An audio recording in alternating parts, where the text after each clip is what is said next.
Can you give us your best Arnold Schwarzenegger impression? God, what do you want me to say? I don't care.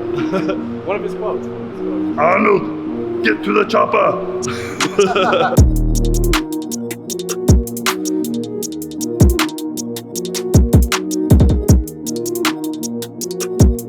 What's up, guys? Josh here with Jack Factory. I'm here with Cbum, Chris Bumstead. He's going to take me through an arm workout. My lats are super sore from yesterday, but I'm going to try to keep up with him on arms, and I've prepared 50 random questions that he's going to gladly answer. I feel like this is kind of like that Hot Wings challenge, you know, where you kind of distract your mind training and he just fires questions at me and I gotta hopefully give you guys a good answer, so hopefully it makes for a good video. Cool. Yeah. Let's get into it.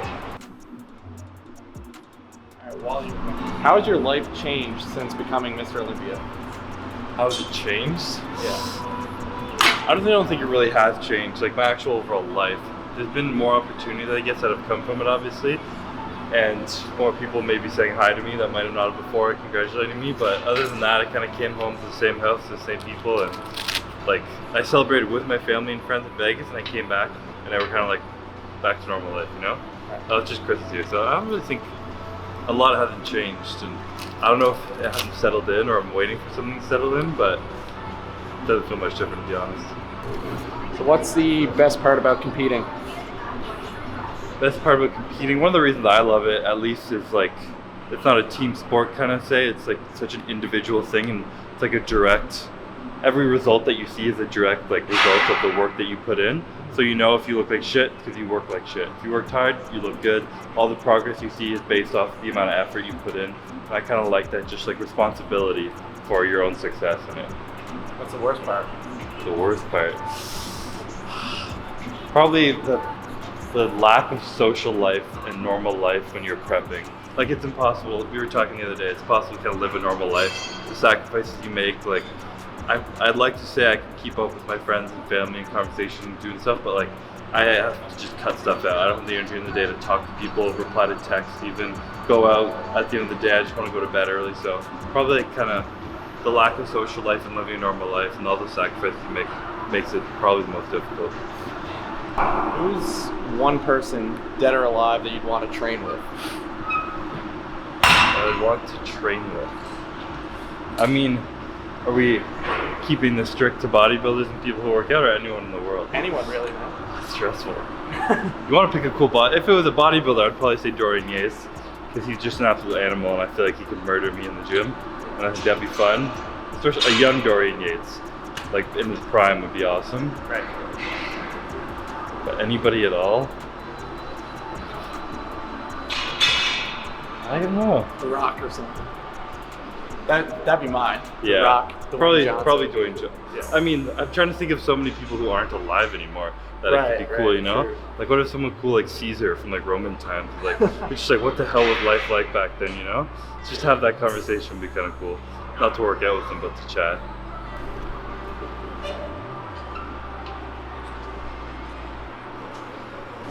Who's one person, dead or alive, that you want to have dinner with? Someone I had dinner with, chat. I want to think of someone who's like very smart. Go really old. Someone like Albert Einstein would be cool to just see what the hell's going on in his mind. Or like even Bill Gates, to chat with him about like business and how innovative he was and everything. Even like, or Elon Musk, he's alive. But like these people, I want to know what the hell's going on in their mind, how they think and how they actually interact in real life, because they've obviously got to be some kind of different to create what they create and the way their minds work. So it'd be cool to like see in person how their minds function. Ask them a few questions.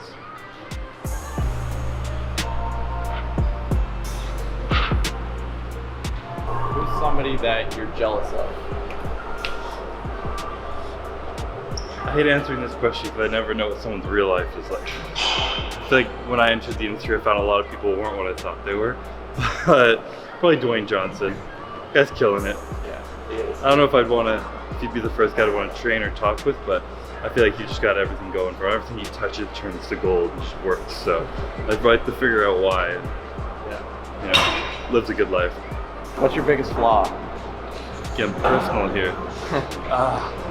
I say sometimes I'm a bit too much of a people pleaser, and I like to like kind of say no, or I'll almost like even subconsciously act in a way to like please someone else rather than with what I want to do. And I'll kind of like, it leads you to almost be frustrated with somebody who's like putting you back in that situation, but it's your fault for not letting them know how you actually feel. So I guess kind of being a people pleaser, being too nice at times, I guess. Who's somebody you look up to? Whenever I think of this question, I always want to choose someone who's like actually in my life who I know. So someone like we had in our podcast conversation, my father, someone I really look up to, just the kind of man he is as a father, how patient he is as a husband. He's kind of like the kind of person I'd strive to be. And in the bodybuilding world, yeah, my brother-in-law, people close to my family. I have a lot of good people around me, but he trains his ass off. He's consistent with how he works so hard, and it's paid off. You know, it's not easy being an open bodybuilder. He's one of the younger guys doing it too, and he's absolutely huge. He looks great. He's healthy doing it. So, bodybuilding, brother-in-law, life, dad.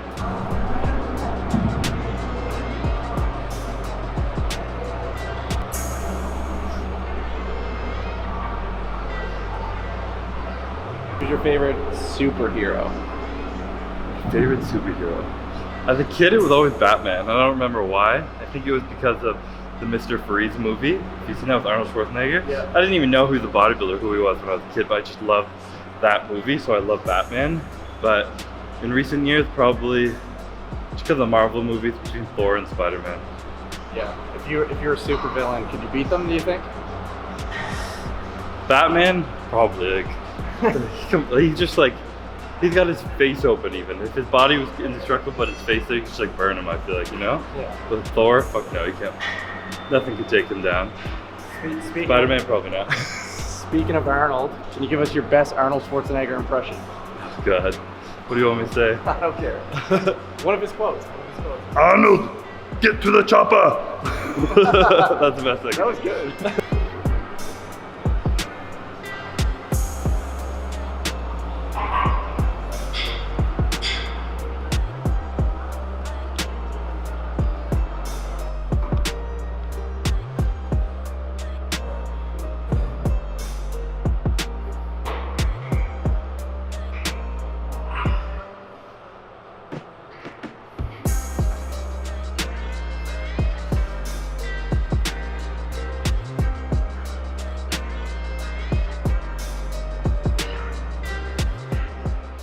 Who's the baddest person on the planet? This one I got a funny answer because we were just watching a video with it, but Martha Stewart. There's a video of her roasting Justin Bieber, and she's chirping him about how he's gonna go to jail. She said some inappropriate words I don't want to repeat, but if you want to look up Martha Stewart roasting Justin Bieber, she was in prison. She's like always like wasted on her cooking shows, doing shit, just messing with life. She's a lot more badass than I think people think. I think she's one of those low-key badass people. So I think Martha Stewart. Was not expecting that. What's your favorite actor? Favorite actor? Probably Christian Bale. Christian Bale? Partly because of my love for Batman as well. Also, he's done some crazy body transformations, and probably mainly for the Batman roles, but I just love Christian Bale. What's one word that you hate? Oof. Maybe discharge. Just some nasty's coming in for the discharge, you know? That or any word with S, because my list just gets me, you know? Any word with S is my favorite word.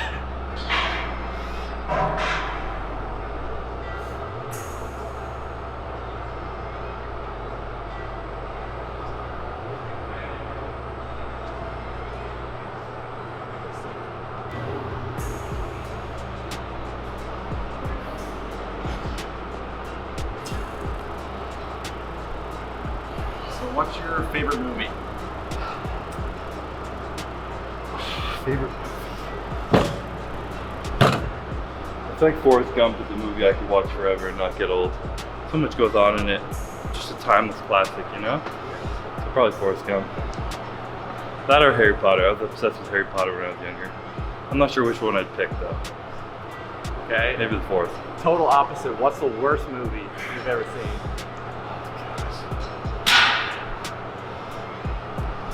I can't remember the title of it. It's what's killing me. as soon as you say that, I remember this experience of being in a movie theater and just like utterly hating my life. And I just like one of the worst movies ever. And there was good actors in it, but I can't remember what it's called. So I'm not much used to this question. That's definitely when you know the movie's bad, when you can't remember the name of the movie. Yeah, it can't be that good. It wasn't that long ago either. It was maybe a year ago, I think.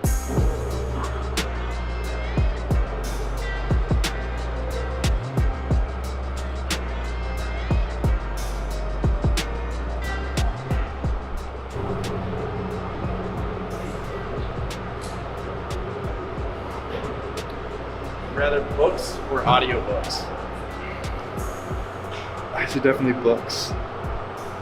I do like audiobooks when I travel a lot. I listen to them. I like to like, walk through airports listening to it. But I love reading. Something that's just like, I feel like flipping through the pages and like reading the words through your head rather than listening to them kind of like calms me. And it's something I did when I was a little kid. My parents were trying to teach me to read. They read to me every night, and then they made me read by myself every night. And it's something I end up like doing. So still to this day, if I'm ever having trouble sleeping or whatever, I open up a book, read a couple pages, and I'm like tired and I pass out. So What's your favorite book? Whew. The Alchemist, the great book. That's a great book. Great book. Yeah, fantastic. Something I've read a bunch of times. So that's probably, if I had to pick one thing. But like I read a lot of series books. Yeah. So I really like Game of Thrones. They were long reads and kind of slow at times, but good. And right now I'm on to Stephen King Gunslinger, which is another series of like 8 books, which are really good. But overall, one book, probably The Alchemist.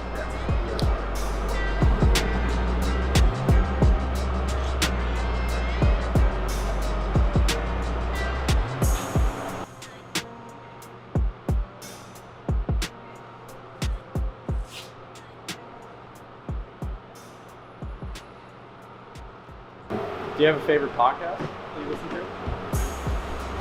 Never like, I've come in and out of listening to podcasts. I've listened to Joe Rogan a few times. Everyone who gets into podcasting usually starts on Joe Rogan. He's just like the epitome of it, I feel like. But I've been listening to one called Iron Culture a bit recently. Omar Yusuf and Eric Helms. Like Omar Yusuf is like a personality, funny, he's really smart too, but his personality. Eric Helms is like a doctor, PhD genius. So they kind of have a good balance of like true knowledge and interesting content. So I listen to a few of their podcasts.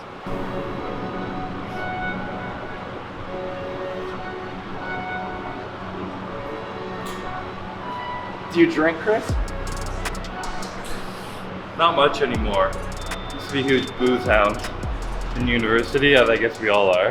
You gotta experience your young ages, you know? Yep. I drink a couple times a week, a lot more than I should have, but right now I try to save it for occasions, you know? Not really ideal when you're bodybuilding, focusing on your food and then drinking and just feeling like shit. So save it for birthdays, holidays, whatever, going out with friends. So.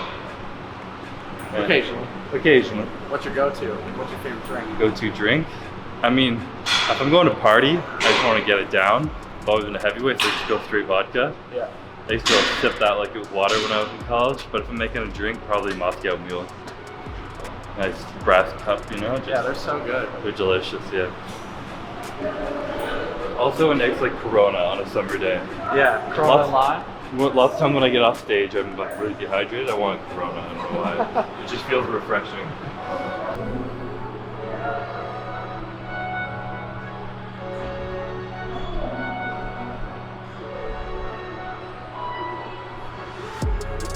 What's your favorite cheat meal? Favorite cheat meal? You know, I always struggled at thinking of this. I was always like burger and fries, I always want that, or sushi, all that basic shit. But then after Thanksgiving, I was sitting there and I was like, okay, Thanksgiving dinner. Yep. Definitely, or like Christmas dinner, you know? And you have your stuffing, mainly the stuffing's the best part. Stuffing, a full turkey roast, mashed potatoes, roasted like beets and like root vegetables and stuff covered in gravy. I don't think it can be beat. And finish off with pie, can't be beat. What kind of pie? What's your go-to? Strawberry rhubarb. Really? I love rhubarb pie, yeah.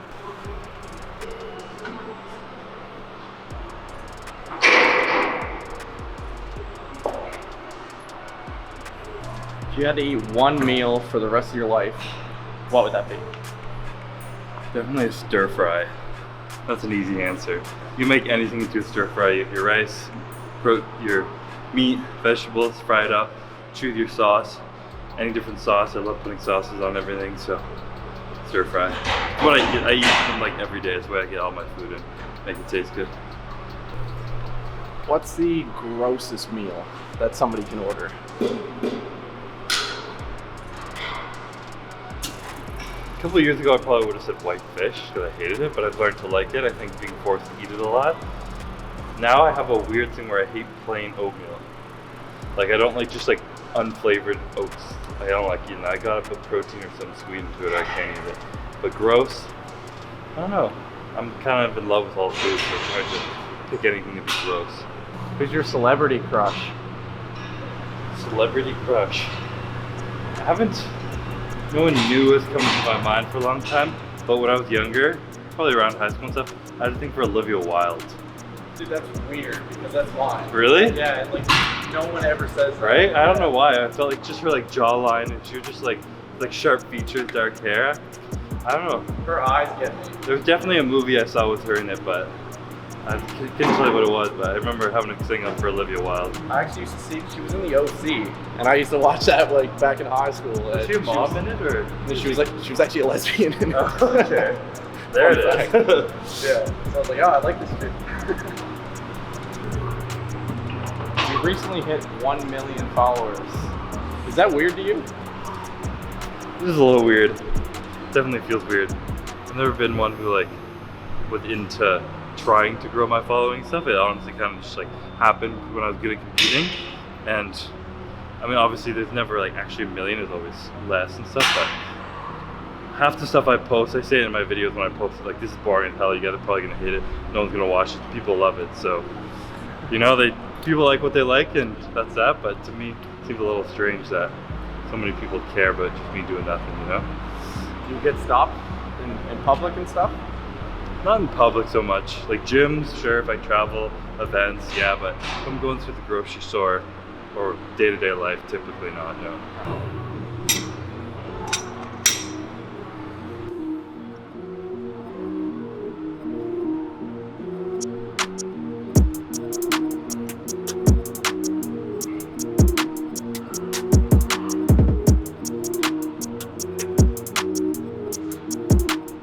What do you think the best job in the world is? If you asked me when I was a kid, I would have said an astronaut. Then when I learned the kind of education that takes, and when I realized I'm not very good at being dizzy or anything like that, that definitely was a quick no. But right now, probably honestly, my job. Whether the easiest or best? Best. Best job, probably in our day and age, being a social media influencer. It's a little more hectic as a bodybuilder because you got to suffer a bit, but just being an influencer, like people who literally just post. And if you think about it, the more money you make, the more fame you have, the more money you make, the more free shit you get. And the more free shit you're getting paid for, you're making more money and you're not paying for anything. So you're just kind of making money, doing nothing and getting free stuff. So, not bad. It's a pretty good gig. Yeah.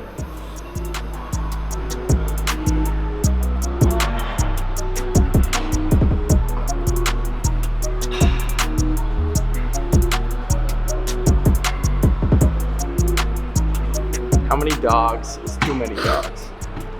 I feel like the correct answer is none, because everyone loves dogs. But I have a very realistic answer to that because in my family, my girlfriend has a dog, my sister has 3 dogs, and my parents have 2. So when we have Christmas holidays, whatever, we literally have 6 dogs in the house. And trying to feed them, some don't like being fed around others, trying to let them all out and all that stuff gets hectic. So I say 5 or 6 is where you cap it off being in the house. Yeah. It definitely feels like a lot of animals. Especially when you're in the kitchen and they're all kind of running around trying to get food. It's hectic in there. But it's also a lot of fun.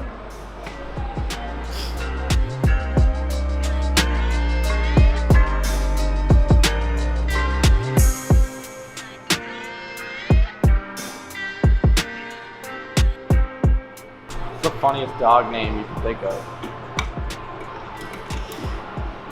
I've always had a thing for calling dogs human names. Yeah. So my sister's dog I find hilarious every time she says his name is Douglas. And just like getting mad at a dog named Douglas, or if you're like in somewhere and you're like, I was at home and Douglas took a shit on the floor yesterday. People listening are like, who the hell is Douglas and why is he shitting on your floor, you know? I think any kind of human, very human name like that, or like Nancy, you know? Yeah. I think that's funny.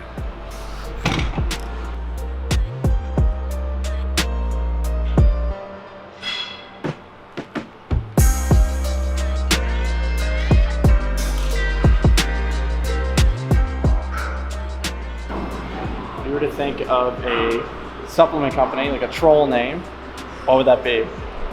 Troll name.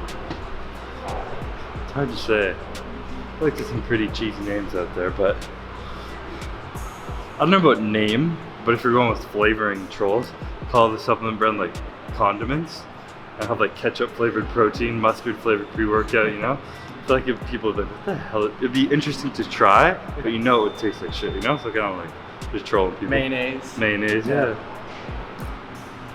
Salsa BCAs. Never know, it would work. Good. What's your favorite sport? Favorite sport? Probably basketball.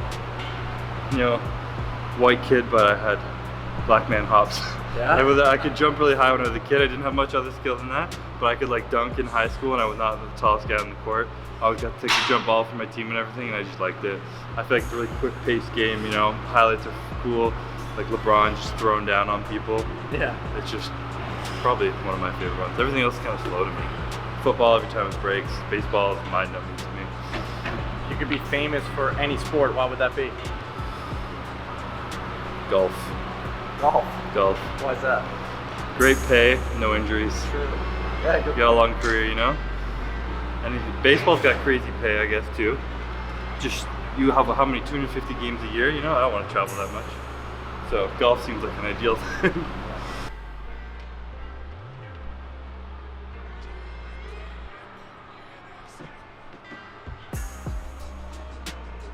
You're done your set. Can you give me an explanation as to where the mustache came in? Obviously it's Movember right now, but you've had it for a while. I want to hear the backstory.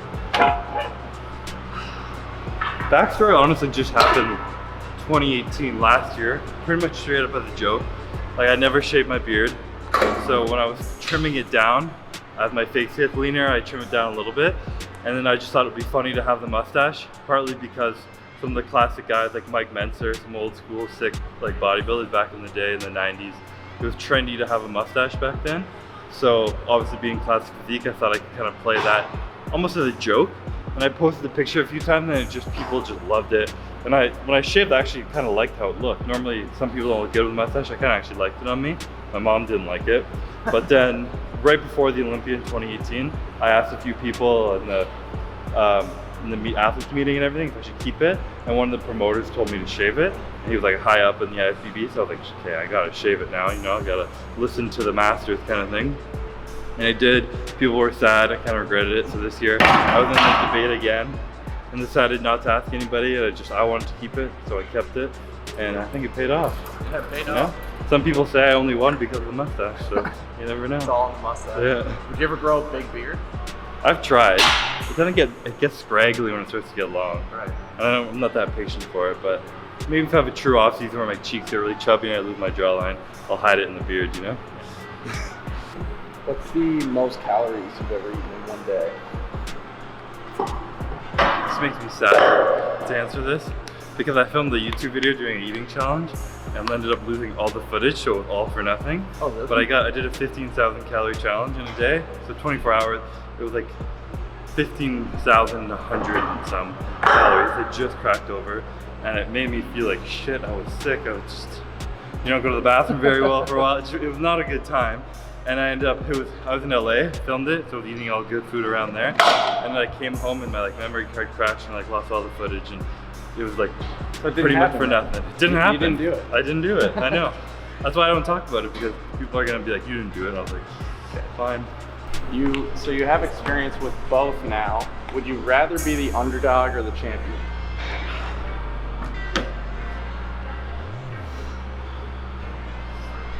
It's an interesting question. It's funny because when I was the underdog, I'm still just very recent champ, but when I was the underdog, a lot of people were like, Chris should have won 2017, Chris should have won 2018, they all kind of had my back. And then this year I do win, and a lot of people switched over like, oh, he didn't deserve to win, you know? Like they always want the person who's losing. But that being said, I think it almost motivates me more to kind of like sweep the floor a second time and come in looking a lot better. And I know I don't think I look my best or nearly close to tapped at my potential, but I think if I can win like that, it just like, I know myself I can bring something a lot better, and I'm kind of excited I still feel like I have something to prove, so I'm still working hard. And with that, there's a lot of opportunities that come with being champ. So I still have my motivation. I'm excited to prove I can do more, and everything that comes with being the champ is there. So I guess being the champ is not bad. Being the champ. Yeah, not bad being the champ.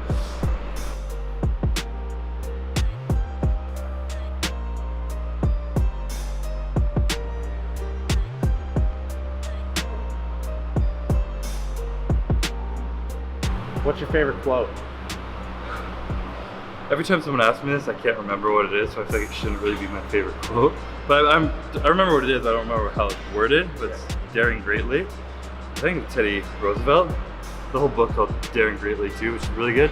But it's pretty much talking about like the critic isn't the one who matters, people judging you or whatever. What matters is the man in the arena, the man who's daring greatly, who like if he fails, he at least knows he tried, rather than not trying at all and obviously failing.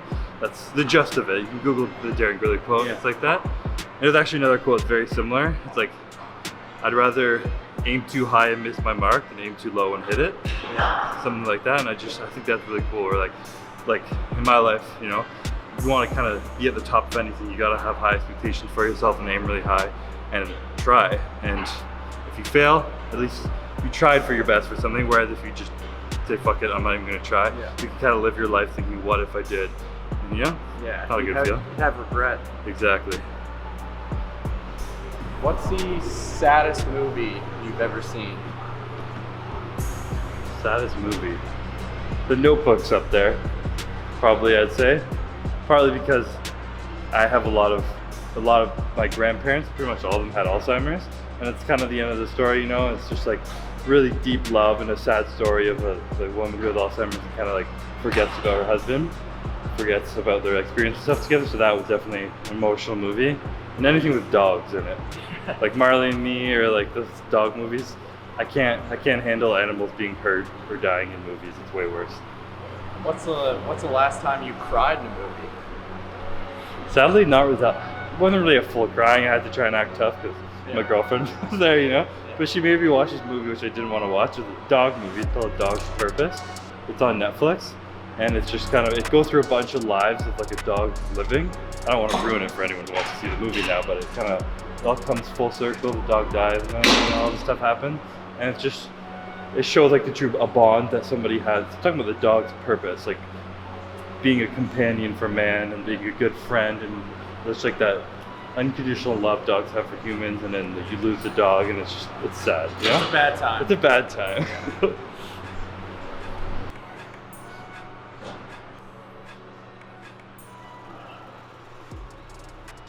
What's something that nobody knows about you? So you're gonna reveal something here. I think I need time to ponder on that one. You can. I can ask you again. If you Yeah, maybe. I don't know. That's a really tough question. I put a lot of my life on social media, so it's hard to say, you know? Yeah. A couple of years ago, I might have said how emotional I am, but I feel like I have a couple of videos of me on YouTube of just crying. So that's like kind of, we're past that after 2018. I really can't think of anything. What's your biggest fear then? Snakes scare the shit out of me. Snakes. Rational fear, I'd say snakes. Or robbers. When I was a kid, I had like night terrors of someone breaking into my house. I had a long hallway, and I'd like open the door and like see someone in my dream, and I've always been scared of like being home alone. I'd like run into my basement with a knife when I was like 8 years old to get like stuff from the deep freezer down there, you know? I don't know, I always had a fear of that, I guess.